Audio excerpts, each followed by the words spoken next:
I'm here with Daniel and his 2018 Mahindra Roxor. He's owned it for 6 years, and I'd like to get his take on what he's done and what he enjoys about it.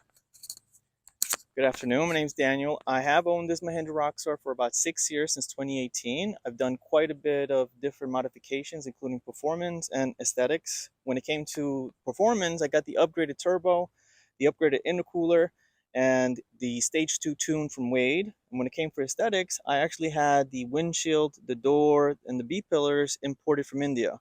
And when it came to the top, I didn't have that imported. I actually just had that. I made it myself by getting a Bimini boat top and manufacturing it with a Harbor Freight canvas that I was able to make look like a little bit of a Willys Jeep. When it came to actually driving this car, for the first 2 years that I owned it, I was driving it as my daily between Port St. Lucie and Jupiter. Legality wise, I've never been stopped by the police. I do have a license plate in the back from South Dakota that would be through Dirt Legal that I was able to get that. And I've never had an issue driving it. So I'm happy that I made that choice originally to get the Roxor, and I've been driving it happy ever since then. So these tires are 33 by 12 and a half. In order for me to be able to fit those in there, I did need to re-arch the front springs. I did that myself with a Harbor Freight tube bender. I also needed to add on those Cliff Max shackles. I put them in the front and I put them in the back. I also added those the hub locks from Mile Marker as opposed to Warn. And when it came to the differential in the front, I put in the lunchbox locker from Torque.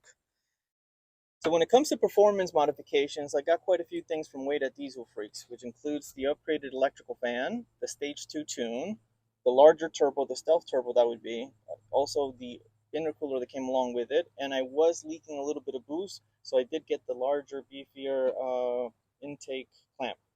And ever since then, I haven't had any issues driving the vehicle.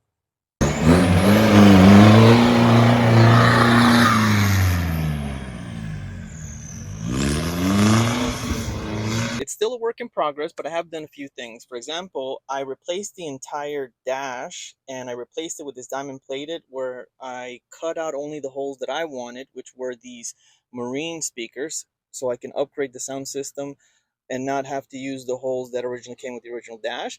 Um, I like the way that looks in particular when you compare it to the original one. I also was able to get the 3 gauges once again from Wade, so I can check out the pressure, the temperature, and the voltage.